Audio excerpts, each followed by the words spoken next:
Paint the Town Red in VR sounds like an awesome game. And when I first saw Kung Fu Town VR, it looked very much like Paint the Town Red. So I bought it thinking this was a similar experience. Nothing could be further from the truth. Kung Fu Town VR is a poor imitation. Hello, I'm Fast Lawyer. Today we're going to do a review for Kung Fu Town VR. A disappointing game.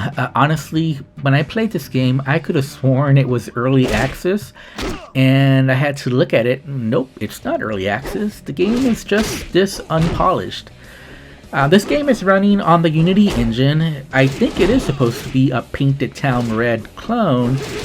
It is just done so poorly. So Paint the Town Red is fun because it's a nice challenge, and it has really good physics for the type of game it is, a voxel combat game. I'm not going to say it has the best physics, but it has fun physics. This doesn't. You can pick up some things and use them as weapons.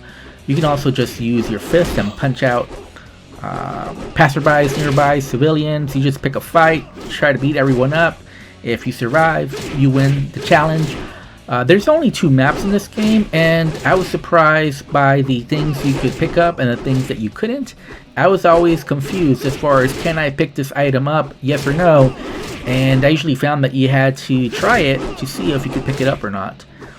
There's not much to this game. Like I mentioned, there's only 2 maps, the supermarket and the office, along with a arena challenge mode and a bonus developer mode where you basically just get to torture the developers in a very simple mode. That's not a whole lot of fun to play, actually. Even though the thought of torturing these devs did cross my mind. This game is just not very good. The teleportation is horrible.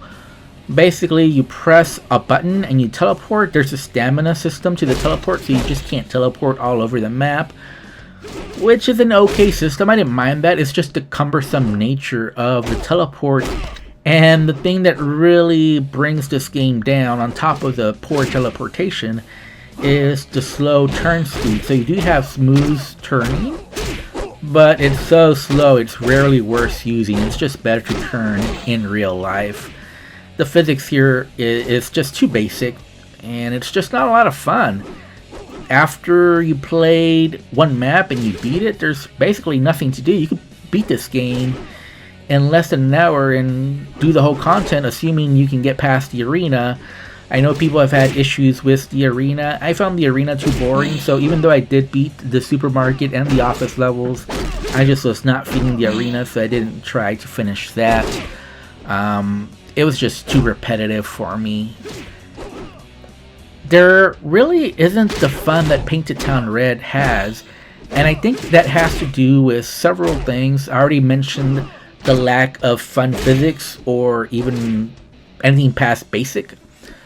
And another thing here is just the lack of gory fun.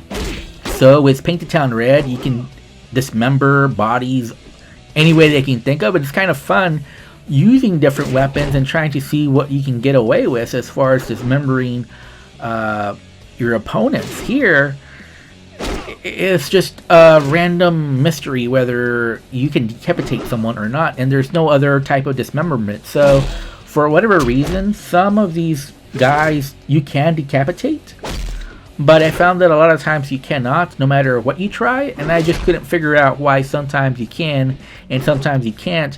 Either way, it's just not the same fun from Paint the Town Red, where there's lots of decapitations, lots of dismemberments, and wherever you strike, you'll see chunks come off, and you don't see that here. You just see basically the red paint that's supposed to be blood, I suppose, but it's just not very good. It's just not immersive enough, it's not realistic enough, and it's really just a poor imitation. I guess they say imitation is the best form of flattery, but when it's done this poorly, I'm not sure it's any kind of flattery for Paint the Town Red. This game hasn't been worked on in a long time. It normally retails for $13, and I actually bought this on sale in 2018 for $4. a little less than $4. And even at that low price of little less than $4, I couldn't recommend this game. There's just not enough here. This is at best a $1.99 game. That's how much content there is here. That's how much fun there is in this game. This is a game that you'll get bored after 30 minutes. I tried my best. I played an hour. I just couldn't do any more. There's just not enough fun here. The more I played, the more I was disliking this game. There's just not enough depth, not enough fun, and it's just a poorly crafted game overall. There's just so many, I wouldn't say game-breaking bugs, because there weren't any game-breaking bugs, but just overall lack of polish, overall lack of thought in the game design that just makes it a poor experience overall. So if I have to rate this game, I'd give it a 4 out of 10. It's just not good, and it's overpriced for what it is.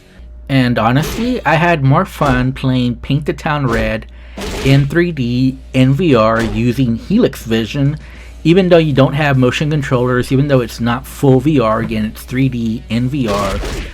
I had a lot more fun playing it that way, and it's a much more enjoyable experience than playing this. So I would recommend doing that over playing this game. Anyways, I'm Fast Lawyer. Thank you for watching. If you liked my video review, don't forget to like, comment, and subscribe. And as always, have a wonderful day. Goodbye.